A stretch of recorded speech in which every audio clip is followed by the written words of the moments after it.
historia. A ver, la idea concreta de hoy es retomar esto que obviamente ustedes tuvieron que leer como hace 2 semanas, entiendo que lo hicieron, y avanzar en todo lo que es historia, ¿estamos? O sea, en algún momento tuve una duda, honestamente, si en este contexto actual, por ahí valía la pena detenernos en este texto o en este tema, digo, pero me parecía que era un toque justo hacerlo. O sea, después probablemente no. Después, seguro nos vamos a Historia Argentina, porque me parece que lo más importante, obviamente, para nosotros que somos argentinos, es que ustedes conozcan su historia reciente. Sobre todo porque no sé cómo lo habrán visto en otros años, y no es el momento tampoco para plantearlo. Yo, pero mientras más actual o mientras más se aproxima la historia a los últimos años, se vuelve mucho más útil. ¿Estamos? O sea, ustedes, muchas de las cosas que ustedes por ahí como ciudadanos terminarán como votando, o sí, pienso puntualmente en votaciones, digo, cuando uno empieza a ver cómo se arma, o qué ha pasado en los últimos, no sé, 20, 25 años, un poco determina que uno entienda, no sé, una pavada, pero por ejemplo, no sé cuán instruidos están ustedes o cuánto conocen de historia, digo, pero pienso en las elecciones del año pasado, y de repente para mí Labaña era un personaje conocido. Yo Labaña ya lo había visto en acción, ya había visto lo que había hecho o no hecho, y por ahí para alguien que recién empieza a votar, no. Estamos, porque Labaña es un personaje que estuvo ahí, digo, pero nunca lo vieron en acción, porque de repente cuando él fue ministro, por ahí ustedes estaban naciendo, o ni eso. Creo que son 2003 ustedes. 2003, 2 y 3. Bueno, alguno por ahí nació con Labaña, ministro de Economía. Entonces, me parece que lo importante de historia de sexto año es llegar lo más próximo posible a la actualidad, por lo menos una crisis del 2001. Dicho esto, más allá de mi interés obviamente focalizado en Argentina, me parecía que era justo llegar a lo que, a ver, plantear un caso diferente al que uno conoce respecto de lo que es dictadura del 76. A mí me pasa mucho con peronismo en quinto. A ver, en peronismo en quinto, cuando uno ve, no sé si ustedes lo vieron así, digo, pero cuando uno ve el programa de quinto, obviamente tienen que dar peronismo, en realidad peronismo se da en cuarto. Y a ver, lo loco de la situación es que cuando uno dice peronismo, ustedes saben, obviamente, que por lo menos por ahí no saben quién es o cuál es como su importancia, pero por lo menos conocen la figura de Perón. Y lo que yo noté en muchos años por ahí de docencia es que en realidad no se dan cuenta que Perón es un ejemplo más. Es decir, Perón es un ejemplo de una gestión keynesiana, populista, pero en realidad no es la única que hay en América Latina. Entonces, cuando uno lo va cruzando con otras experiencias, o por lo menos les iluminás un mapa un poco más amplio, y dices, che, Perón estuvo a la par de, no sé, Cárdenas en México, Vargas en Brasil, Paz Extensor en Bolivia, te das cuenta que es una experiencia más, pero que no nos hace excepcionales. En realidad es uno más muy importante, obviamente porque la relevancia de Perón es mucha, incluso a nivel como América Latina, incluso a nivel mundial. Yo siempre digo, pensemos que, ¿dónde hemos visto referencias de Perón o de peronismo? ¿Dónde vemos cosas como muy, muy cotidianas? ¿Dónde vimos cosas de decir, che, esto es peronismo? Digo, para que uno mida la relevancia del peronismo como movimiento político. En la Argentina, en la mayoría de las cosas. Totalmente, y no en la Argentina, porque en la Argentina tiene sentido en la mayoría de las cosas, digo, porque es de acá. ¿Lo vieron al Totalmente. peronismo en otro lado? O sea, por lo menos la figura me refiero, ¿eh? Por ahí no se sabe mucho, pero la figura aparece. La figura de Perón y más de Evita me parece internacionalmente es bastante importante. Digo, a nivel Totalmente. artístico ya ¿Mm? solamente tenés tenés un musical que fue, perdón, me meto en lo artístico que es lo que ¿Sí? capaz me gusta, pero digo, tenés un musical que fue sumamente exitoso en Total. Broadway, digo, y una película Coincido. también y Coincido, nada. pero 100% con vos. De hecho, yo estaba pensando en el musical, que es el de Eva, digo, y vamos a algo eh, menos de elite. A ver, chicos, llegó a los Simpsons. Tal A cual. ver, Eva llegó a Lisa. O sea, Lisa se personifica con Eva en un capítulo determinado. Y lo ves, no te dicen que es Eva, pero obviamente el tipo el nuevo peinado de Eva, el trajecito, digo, llegó a los Simpsons. Quiere decir que en realidad A mí lo que me interesa cuando uno ve peronismo en quinto es, bueno, es muy relevante, obviamente es muy importante como movimiento político. De hecho, coincido con lo que dice Matías, las figuras de esa experiencia populista son sumamente trascendentales, y diría que más trascendentales que otros en paralelo.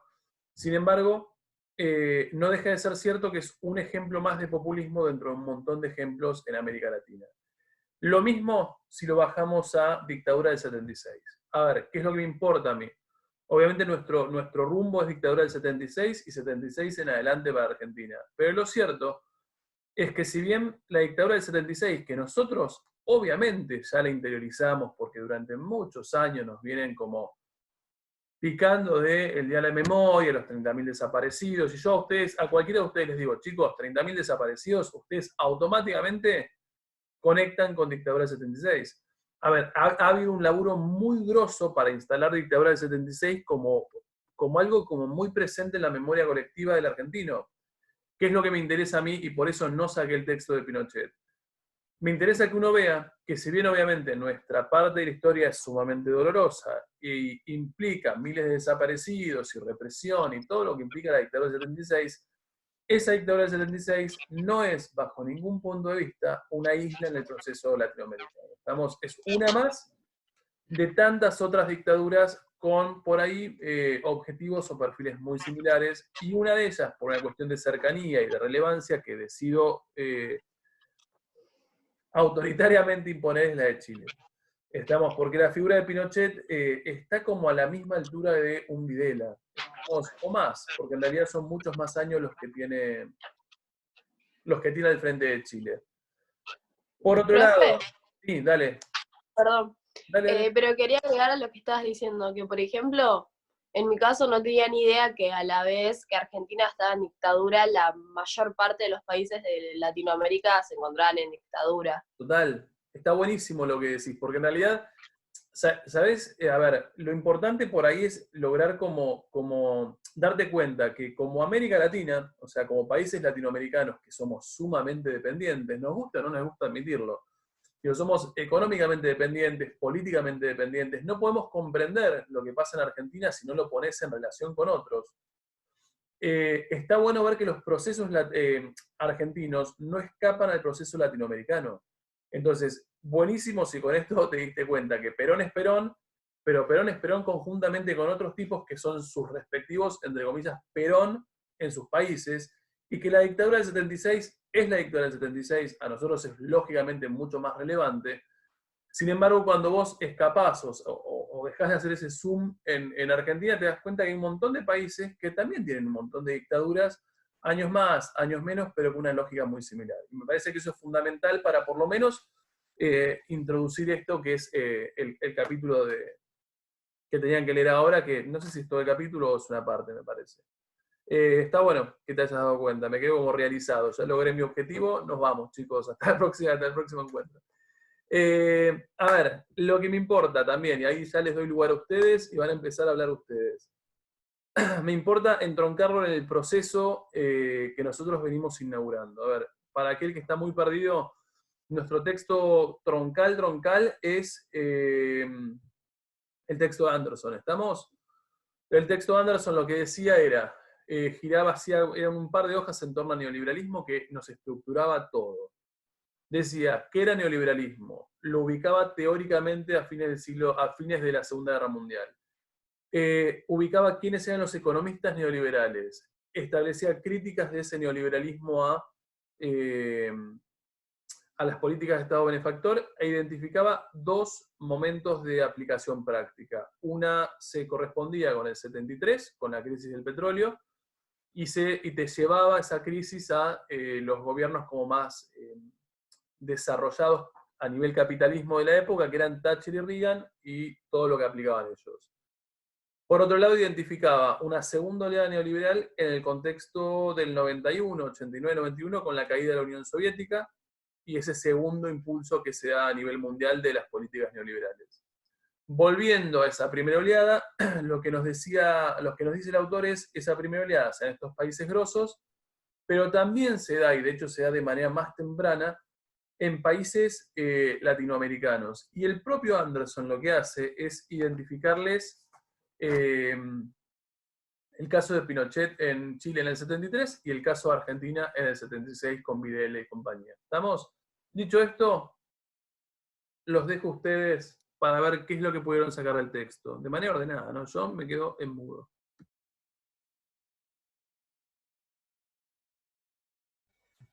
Bueno, el texto, puedo empezar. El texto empieza hablando... Perdón, una cosa, Mati, obviamente podés empezar. A ver, tengan en cuenta que esto es construirlo entre todos. Yo podría estar sentado hablando 1 hora, pero la verdad que me aburre.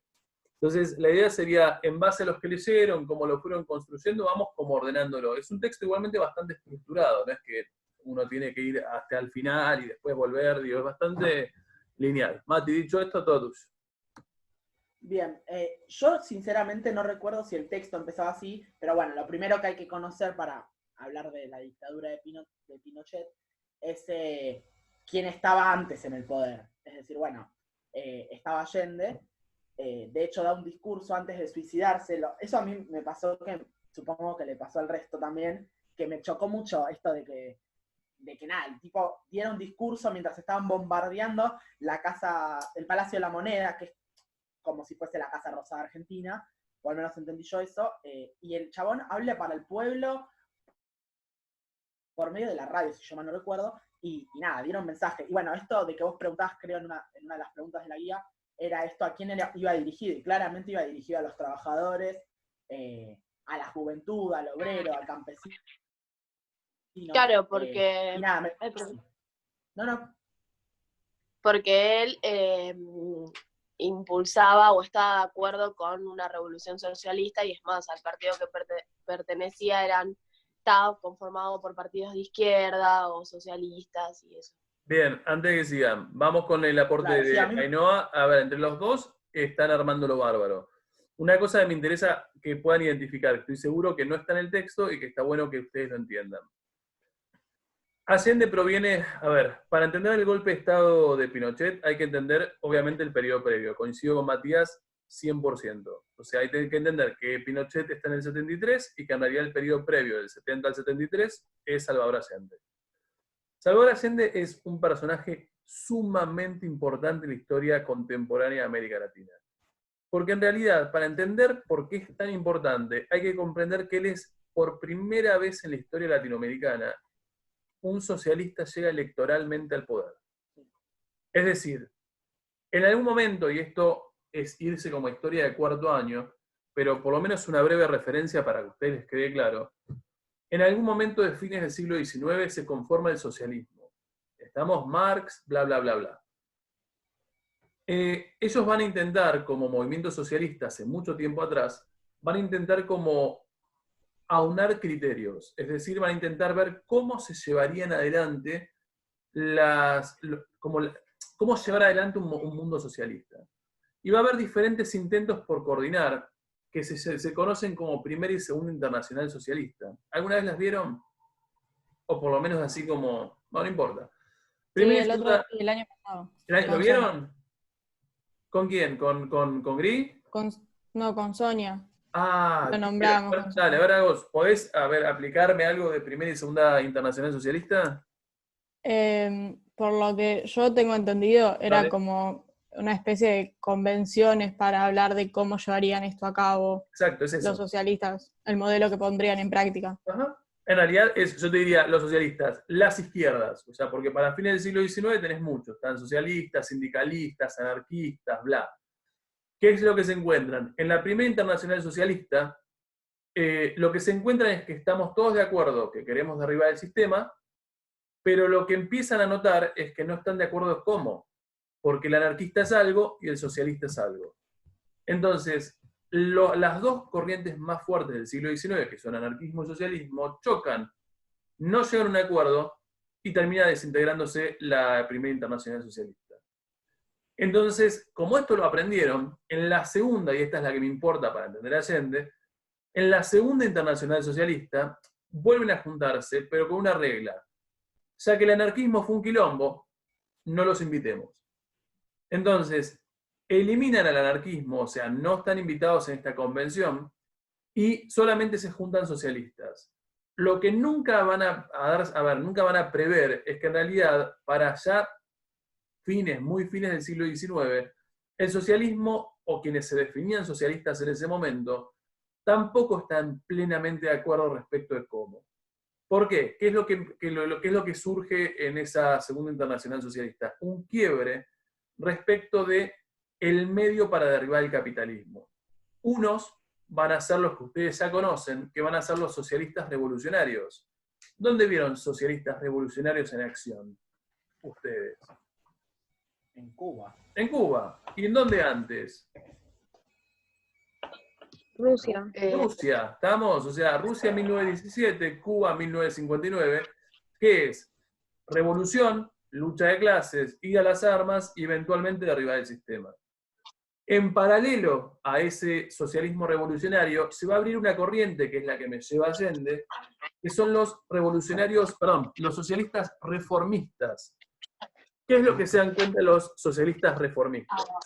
Que en realidad el sistema capitalista, si bien es malo, no es tan malo como para generar un nivel de consenso mal, para pero no tomar tan las mal. armas. ¿Cómo? Está mal, pero no tan mal. Tal cual, está mal, pero no tan mal. Esa es la definición. O sea, lo que ellos encuentran es que hay momentos en donde donde el capitalismo genera ciertos beneficios a las clases trabajadoras. Entonces, mientras haya beneficios, este es el planteo de estos socialistas, mientras haya beneficios, no hay posibilidad de levantarse en armas. Entonces, lo que te dicen estos tipos es, ¿tenemos que dejar las armas? No. Lo que tenemos que hacer es como integrarnos al sistema, formar un partido político, ganar las elecciones y eventualmente, una vez que vos sos gobierno, tomar medidas que favorezcan al obrero. Y derribar el sistema capitalista, pero a través de como de la legalidad. ¿Se entiende lo que estoy diciendo? Del mismo sistema también. Claro, es como estar dentro del propio sistema y desde adentro del sistema ir derribándolo, pero por medios legales y no violentos. ¿Me siguen? Entonces, ¿cuál es la importancia de Salvador Allende? Salvador Allende es el primer, y diría yo, único ejemplo de América Latina de un socialismo reformista que finalmente llega al poder y que intenta, obviamente, a lo largo de su gobierno, tomar medidas en pos de consolidar cierto camino socialista. ¿Estamos? ¿Me llegaron todos a esto? Mati, ahí te dejo de vuelta a vos. Me pongo en mudo y seguís vos. Coincido con Salvador Allende, ya sabemos de dónde proviene y ya sabemos, coincido con Ainhoa, son un montón de organizaciones de izquierda las que están detrás de su gobierno. Medidas que toma, perfil de su gobierno, así entendemos quién es Pinochet. Todo tuyo. Bueno, si yo no me equivoco, y capaz alguno me puede ayudar también, las medidas que él toma, bueno, como dijiste, era socialista, la ley de nacionalización del cobre, el control estatal de sus empresas privadas, la racionalización del sistema financiero. Y bueno, lo que yo anoté un poco era que Estados Unidos no iba a permitir que esto pase, digamos, o sea, no iba a permitir que pase esto que pasó con Cuba de que se aisló completamente y se independizó, por así decirlo. Entonces, Nixon, que era el presidente que estaba en ese momento, lo toma como una pelea. No sé si concretamente el texto lo dice así, pero bueno, yo lo anoté así, lo toma como una pelea. Y el 11 de septiembre, quizás me estoy adelantando, quizás querés analizar el gobierno de Allende, pero bueno, el 11 de septiembre es cuando manda a desalojar el Palacio de la Moneda. Y a mí algo que me chocó mucho, y ya termino con mi parte, digamos, es esto de que él dice y se dirige directamente a los y dice, bueno, en una de sus palabras, viva Chile, viva el pueblo y los trabajadores. El imperialismo crea el clima para que las Fuerzas Armadas irrumpan. Y me parece re interesante esto que dice porque le echa completamente la culpa al neoliberalismo, esto de, bueno, de que las Fuerzas Armadas tengan que meterse para dar una solución o para dar una solución. Coincido plenamente con vos, pero plenamente, 100%. ¿Alguno puede aportar un poco más, además de lo de Matías, si uno piensa el perfil del gobierno de Allende? Igual fue bastante claro. ¿Qué rescatamos? Sí. Perdón. Un poco más esto de que decía Matías que iba para los trabajadores, él lo que hace es un intento de reforma agraria que Bien. lleva a cabo para que la tierra como que también pertenezca a los trabajadores y no a los terratenientes únicamente. Coincido. Entonces, como él con eso ganó el apoyo de todos los trabajadores, pierde el apoyo que podría haber tenido de la clase alta, que claramente esto no le conviene. Entonces, también Claro, se eso sentía amenazado. forma parte de que después como se le va a dar vuelta a esto y bueno, va a ser la clase dominante la que lleve a cabo todo lo de después, vamos a ver. Coincido plenamente lo que estás diciendo. A ver, si ustedes se Y fijan en... también, Sí, dale. perdón, ¿No? que, bueno, por más que haya sido las Fuerzas Armadas la que lleva adelante esta dictadura que digamos, el que estaba al mando en su momento era partidario también de lo que, o se hacía pasar por partidario de lo que representaba todo este poder tipo de Allende. Sí, coincido. A ver, una cosa que hay que tener en cuenta y que me parece que un poco, yo coincido con Matías. A mí en su momento, hace mucho tiempo atrás, cuando escuché por primera vez el discurso de Allende, me movilizó, porque vos decís, a ver, es un tipo, yo no sé cuántos de nosotros decidiríamos morir por nuestros ideales políticos. Yo estoy casi convencido que no. Pero bueno, es mi postura. El tipo decide morir con las botas puestas. O sea, el tipo está ahí sabiendo que están bombardeando el Palacio de la Moneda, sabiendo que está en medio de un golpe de Estado, que yo creo que les subí un par de links, y el golpe de Estado es notablemente violento, no es como, che, te invitamos a irte. A ver, a María Estela Martínez de Perón directamente la invitan a irse. La agarran, helicóptero de por medio y la trasladan, digo, pero esto es Pero porque también ella accede, ¿o no? totalmente, porque O sea, tampoco sí. María Estela Martínez de Perón, convengamos que no es una tipa convencida de ideales políticos, o sea, le tocó lo que le tocó. El tipo sabe que están bombardeando, escucha toda la situación y, digo, cuando vos escuchás lo que está diciendo, no está en pánico.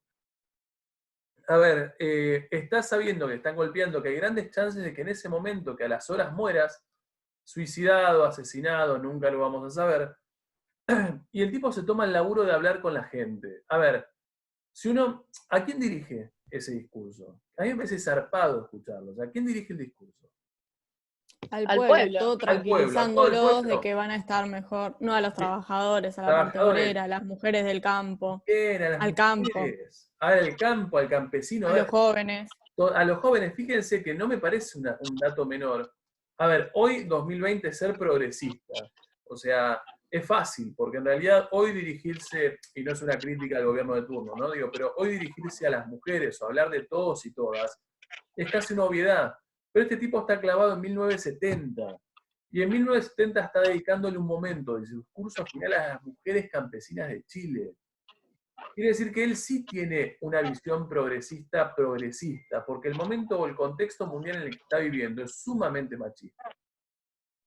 Ahora, en ese contexto, el tipo se despide, es verdad, coincido con Mati, le hace una clara referencia al imperialismo yanqui, que no sé si lo plantea literalmente así, o imperialismo norteamericano, pero es lo mismo. Y obviamente lo que hay que entender, y un poco lo dijo Matías y un poco lo dice Agos, la cuestión de por qué lo terminan golpeando. Cuando uno mira el conjunto de medidas socioeconómicas que toma, esas medidas socioeconómicas están rompiendo la estructura socioeconómica chilena y están de alguna forma molestando determinados intereses. Reforma agraria, que un poco lo dijo Agos. ¿Qué es reformar? ¿Qué es una reforma agraria, Agos? Por la duda que no lo sepan.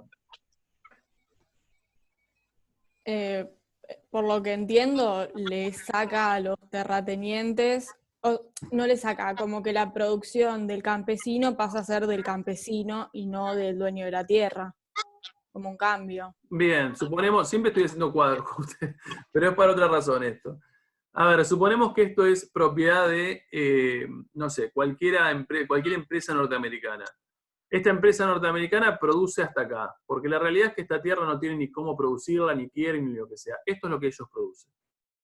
La reforma agraria sería, a ver, esto pensémoslo en hectáreas y hectáreas y hectáreas, ¿no? O sea, miles de hectáreas que están disponibles, pero que le pertenecen a una empresa, pero que no la está usando. ¿Qué es lo que hace el gobierno de Salvador Allende? Expropia. ¿Qué es expropiar? ¿Qué es expropiar? Lo hace Como que las propio, hace les propias. Bien, las hace como estatales, a veces pagando un canon mínimo. Y el objetivo de esto es que vos modifiques la estructura de esta tierra. ¿Qué es lo que está haciendo de esta forma? Dividirla. Y esto le toca a una familia campesina, esto a otra familia campesina, esto a otra familia campesina. ¿Cuál es el objetivo de esto? Que todos tengan lo mismo. Que todos tengan tierras. Que todos tengan Claro. tierra. A ver, que todos tengan tierra no por tener tierra por sí mismos, sino No, que para todos tengan producir. tierra para que puedas producir Claro, y para no tengas hambre. producir. Está. A ver, entonces, una reforma de estas características, si a eso lo sumamos con, hace rato decía Matías, nacionalización de recursos, todo lo que son minería, cobre, gas y demás como recursos fuertes del Estado, ¿a quién afecta directamente? A las empresas privadas y A claramente la clase capitalismo. alta. Bien, a la clase dominante. alta, a las empresas privadas, y esas empresas privadas que previamente habían tenido el control de esos territorios, de esos recursos, la pregunta es, ¿de qué capital son?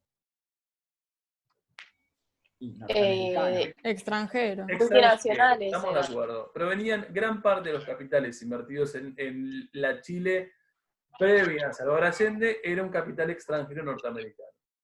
Quiere decir que cuando uno empieza a darse cuenta de esto y cambiamos el foco y nos vamos hacia Estados Unidos, a Estados Unidos desde ya que le preocupa de sobremanera lo que está haciendo Una nueva Salvador. revolución. ¿Estamos de acuerdo? A ver, a eso le agregamos que de repente salió que después de última le subo también el discurso, no es un discurso, es una entrevista que le hacen a Pinochet un par de años antes de que muera, un tipo ya muy grande. Eso es lo que descubren, o de esa forma intentan justificarlo. Pinochet lo que señala todo el tiempo es que desde el momento que Salvador Allende llega al poder, por ejemplo, él hace referencia a como viajes diplomáticos. Y lo que él dice es, los viajes diplomáticos tardan muy poquito tiempo, o sea, en realidad cuando, no sé, Alberto Fernández se va a España está una semana como mucho, y después se vuelve. Y lo que él dice es, una vez que ganó Salvador Allende, vino Fidel Castro y estuvo como 3 meses. Entonces lo que empieza a intentar justificar es decir, che, en realidad esto que parecía inofensivo, en realidad era potencialmente peligroso. De hecho, el tipo en su muy avanzada edad llega a decir algo así como, la entrevistadora le dice algo así como si él debería pedir perdón, si no considera que él debería pedir perdón. Y él dice, en realidad ellos deberían pedirme perdón a mí por evitar, o sea, agradecerme y pedirme perdón a mí por todo lo que se dijo de mí, ¿no? Dice, y agradecerme por evitar que Chile se volviera una potencial Cuba. A ver, dicho esto, uno empieza a comprender cuál es la lógica de ese golpe de Estado del 73 a la figura de Salvador Allende. Muere, llega Pinochet y ahí sí nos vamos directamente al texto de vuelta. ¿Cuáles son las características de esta dictadura del 73? Me vuelvo a silenciar. Dale, Fakes. Bueno, empieza como básicamente toda dictadura, que cierra el Parlamento,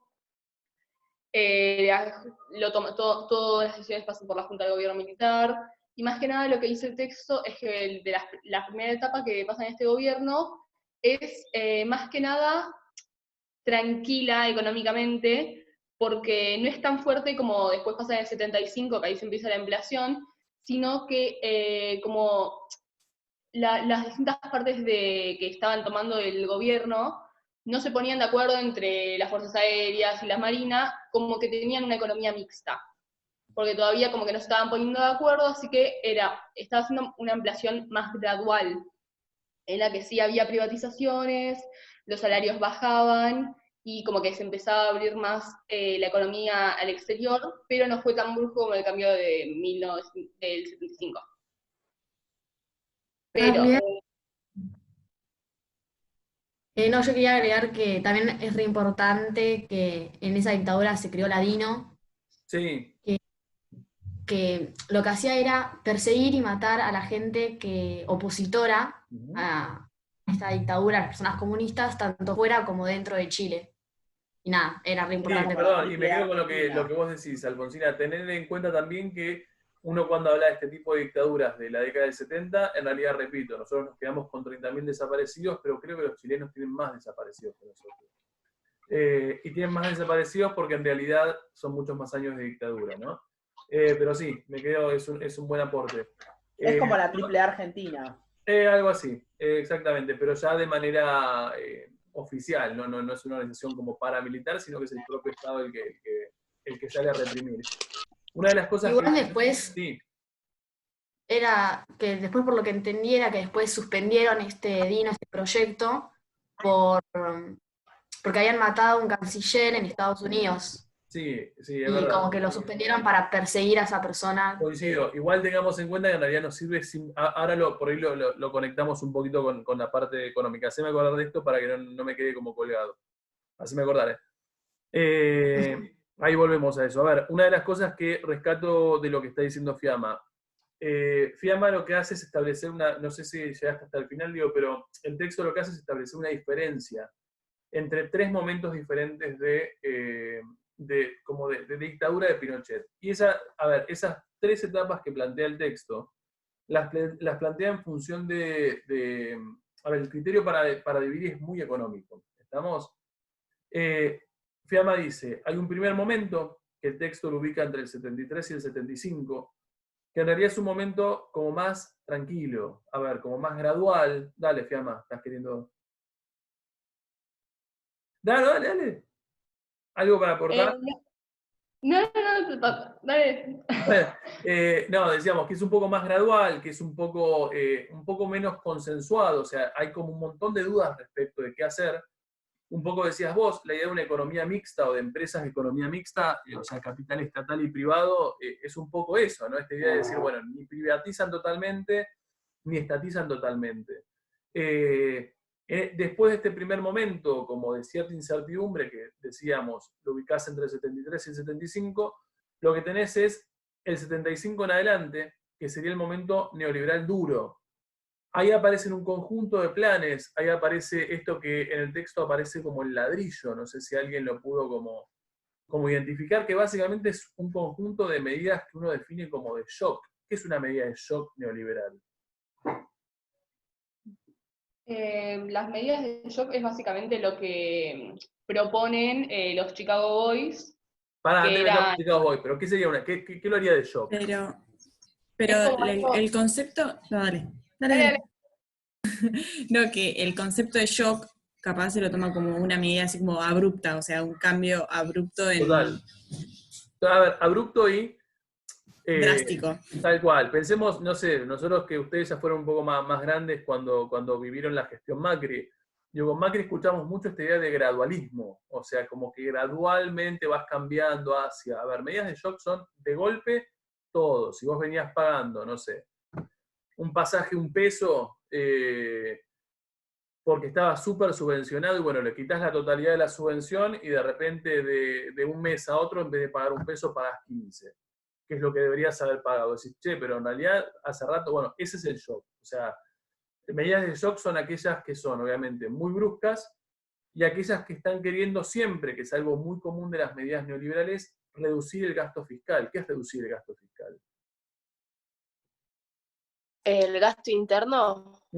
Del Estado, Que el Estado gaste el gasto menos. público. Igual, el gasto público. El gasto público. Estamos mientras, o sea, las medidas de shock son siempre o generalmente en este contexto orientadas a reducir el gasto público de golpe. Se entiende que el Estado benefactor o ese tipo de estados como más keynesianos tienen mucho gasto público y las medidas neoliberales lo que buscan es que ese gasto se reduzca. Podés hacerlo gradualmente o podés hacerlo como ha hecho en este contexto de 75, a través de medidas como bastante más bruscas. Y ahí sí, y ahí te dejo de vuelta Fiamma, que es la que lo planteaste, ahí sí entra en el juego que me parece que es algo fundamental que lo puedan comprender, que son los Chicago Boys chilenos. Todo tuyo.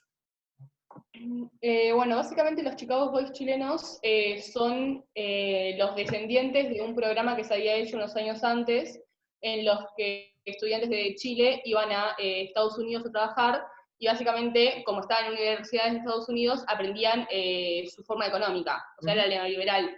Y cuando vienen, o sea, su principal aporte, además de ayudar en el programa de shock, es inculcar su mirada neoliberal de la economía. Tanto al pueblo en general, por medio de los think tanks, que son también los que más que nada manejan los medios, por lo que entendí yo, más los medios de comunicación, y se encargan de que el pueblo, como que también, o sea, porque es importante en una dictadura, para que el pueblo no se levante, tener más o menos un consenso o que el pueblo esté feliz, entre muchas comillas, ¿no?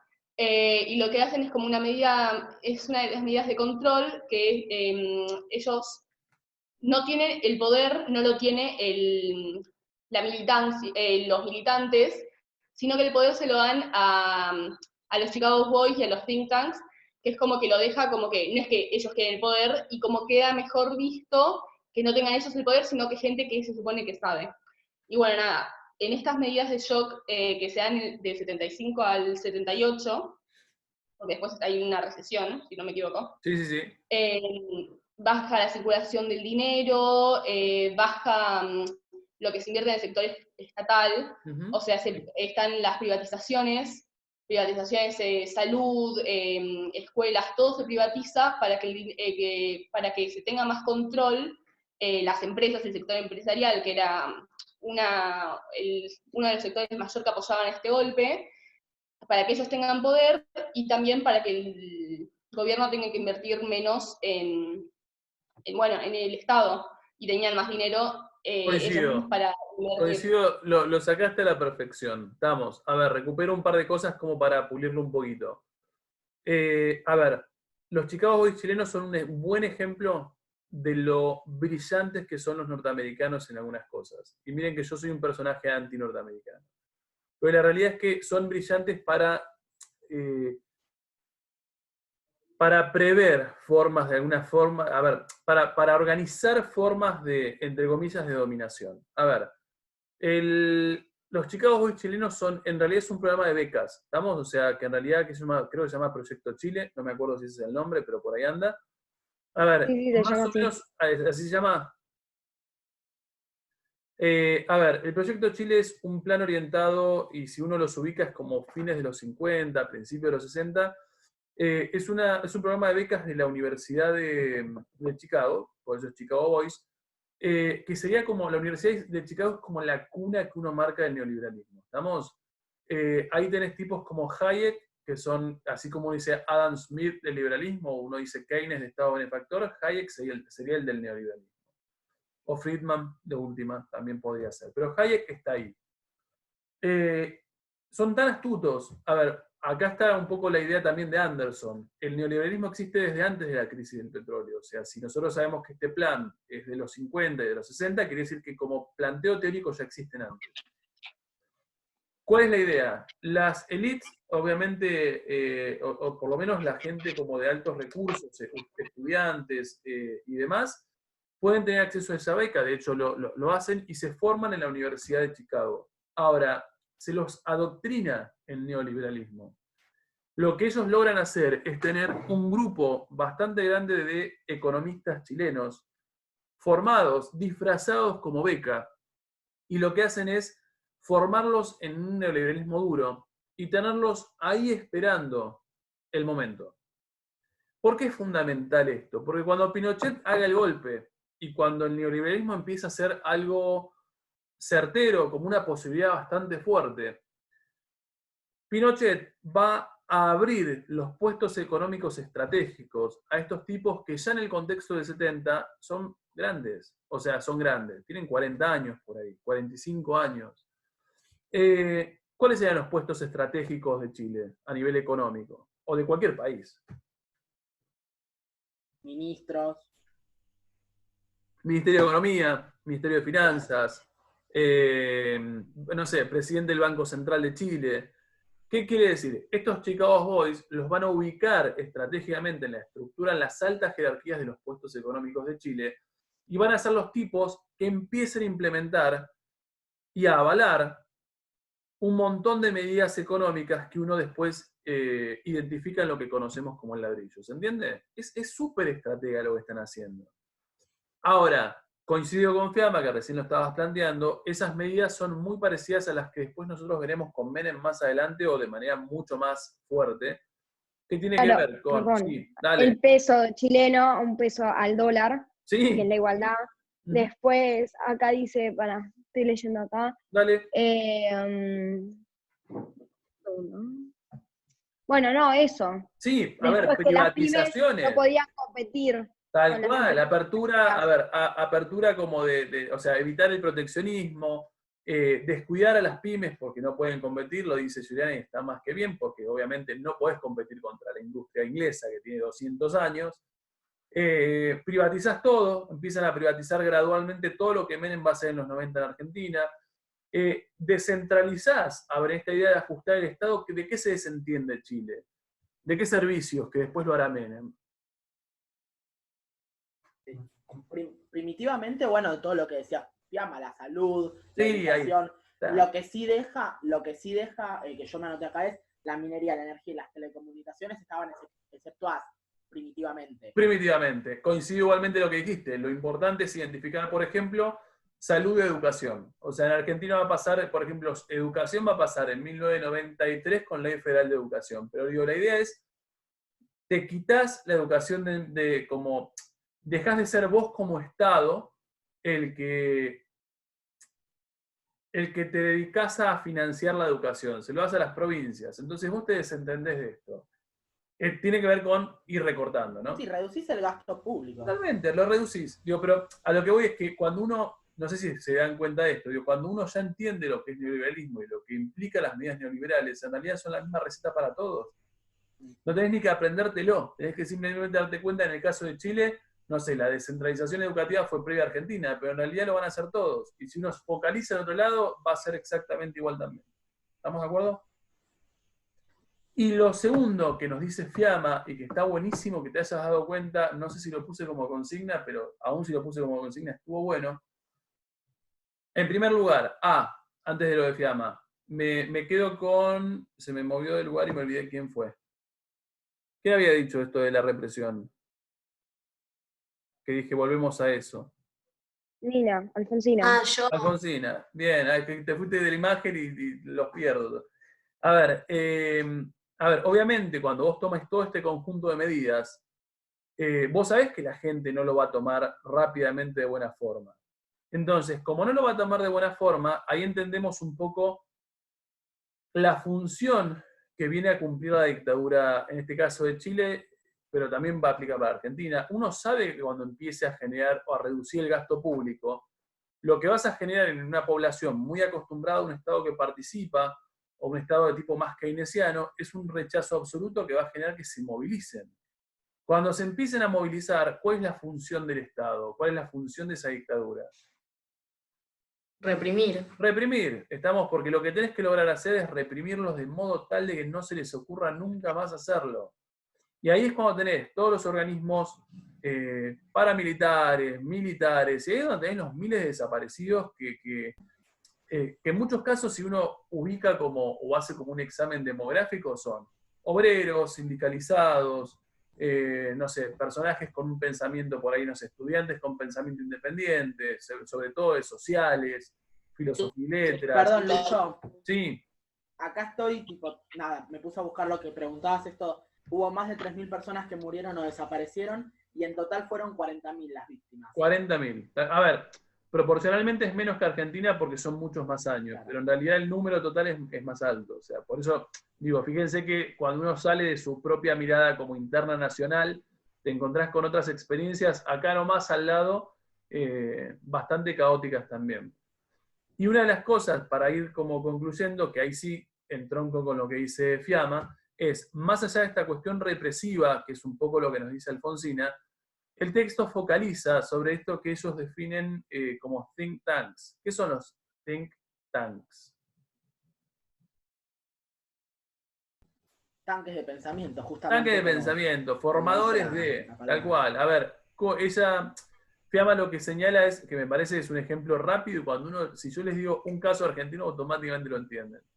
¿qué es lo que dicen? A ver, acompañando este modelo económico absolutamente poco popular, porque lo va a hacer muy poco popular, a la par de esa represión que va a haber en función de evitar que se resistan, lo que se ponen en funcionamiento son estos grandes tanques de pensamiento.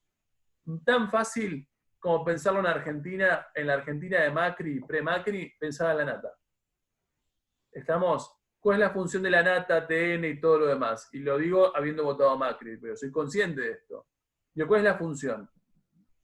Sí, estar en contra del gobierno de turno. Y, y difundir las políticas que plantea, esas ideas. Tal cual. O sea, tirarle tierra al que está en el momento, cuando fue los últimos años de Cristina, pero también es verdad que lo que hace es difundir y defender lo que está haciendo Macri o lo que se propone hacer. ¿Cuál es la idea? Sí, por Macri. eso todas las dictaduras, digo, en Chile lo leímos en el texto y Sí. yo soy consciente de que pasó en Argentina porque, de hecho, mi proyecto de investigación de nuestro grupo tiene que ver un poco con esto. Siempre las dictaduras necesitan a los medios de comunicación de su lado para que la información que se difunda, o más bien, primero que no se difunda toda la información y segundo que se difunde, sea a favor del gobierno de turno, o bueno, en este caso de la dictadura. Coincido. Y lo mismo pasa en Chile. Coincido. Y hay un medio en particular que no me acuerdo. ¿Quién va? No, lo que iba a decir Dale. que en el caso de Chile, que dicen que una de las cosas, o sea, esenciales para que la economía, o sea, para que el plan que tenía Pinochet funcione, es que había que aplicar sí o sí un régimen autoritario para que como que se acepten estas medidas, como que tenía que haber una hegemonía ideológica para que esto funcione. Porque eran tan drásticas e iban a hacer tan mal a la economía que nadie las iba a aceptar de primera. Coincido, a ver, a vos te tienen que convencer. A ver, convencer no es decir también, pero no me acuerdo si lo plantea así el texto, pero tampoco sé si me va a salir el ejemplo de lo que estoy queriendo decir. No es convencerte, por ejemplo, che, Macri es bueno, o che, Pinochet es bueno. Lo que te están queriendo convencer es un poco más profundo. Por ejemplo, lo que te están queriendo decir es, no sé, en un modelo estilo Estado keynesiano, el Estado keynesiano es un modelo de asistencia social, básicamente. O sea, te están asistiendo en un montón de caminos, ¿no? Subsidio acá, subsidio allá, plan acá, plan allá. Lo que te empiezan a convencer o a taladrar la cabeza estos medios de comunicación, por ejemplo, es cosas un poco más profundas. Ejemplo, chicos, a ver, la población, si quiere triunfar, tiene que lograr esforzarse para lograr ese triunfo. Y vos decís, es muy sutil, pero en realidad lo que te está queriendo cambiar es el sistema de valores que vos tenés como arraigado durante décadas. O si sos un industrial o una pyme que está acostumbrado a 40 años de protección del Estado, de repente la nata o similares te empiezan a decir la importancia de ser productivos para bancarte vos solo los juegos del mercado. Entonces, la importancia de invertir para hacer... Entonces, en realidad, a veces son como muy subliminares, pero lo que quieren es explicarlo. Sí, Bianca. Un poco esto de la dignificación del trabajo y el sacrificio que metieron como discurso en los programas, es un ejemplo. Es un ejemplo, coincido. O sea, pero la idea es como gradualmente vos, en el tejido social, de a poquito, por las horas que están en la tele, por cómo lo levantan los programas, porque de repente la nata dice algo a la noche en su programa del domingo y nos llega hasta el lunes, martes, miércoles, repetido 65.000 veces en todos los canales afines a Clarín. De esa forma, a vos, no digo que te lava la cabeza, porque obviamente no estoy pensando por ahí en la persona que tiene estudios y que puede formar su opinión, pero siempre hay que pensarlo en función de las masas. Estamos que de repente no tienen estudios, o que sí los tienen, pero de repente no son estudios ligados a algo sociopolítico. Entonces, de repente escuchan y dicen, bueno, está, entonces no está tan malo. Estamos, o sea... Yo creo que, aunque tengas estudios, como que si te están todo el tiempo tirando esa información, en algún punto te va a quedar. O sea, ahora, ¿por qué tantos medios están diciendo esto? ¿Será tan así? Coincido, hasta llegas a dudar, o sea, es tan nocivo, en este caso, y yo estoy pensando en la televisión argentina, es tan nocivo el funcionamiento de los medios argentinos, que en realidad decís, che, ¿será así? O sea, a mí me pasó hace muchos años atrás, pero va por otro lado, cuando Cristina fue reelecta en 2011, que yo me acuerdo que ella fue reelecta con un 54% de los votos. Y yo no voté nunca al kirchnerismo, jamás lo voté, y creo que no lo votaría, pero me acuerdo que cuando vi el resultado, dije, che, me considero alguien formado, digo, por ahí yo estoy muy negado a esto. Y por ahí en realidad hay como un algo positivo que yo no estoy pudiendo ver. Entonces, claro que sí, o sea, vos el medio de comunicación, y cuando lo pensás en esta batalla de cosas, te va como comiendo un poco, y te preguntás, aún siendo formado, si lo que te está presentando no es de repente verdad y vos estás en lo equivocado. Estamos, a ver, ¿les cerró el texto este? ¿Aprendieron del texto este? Pues a mí me parece un texto que está buenísimo, por eso lo doy. Bien, me quedo tranquilo entonces. Lo que tendríamos que hacer, y lo vamos a hacer para la semana que viene, es bajar aún más la escala de análisis y, siguiendo el planteo de Anderson, ya caer al caso argentino. ¿Estamos?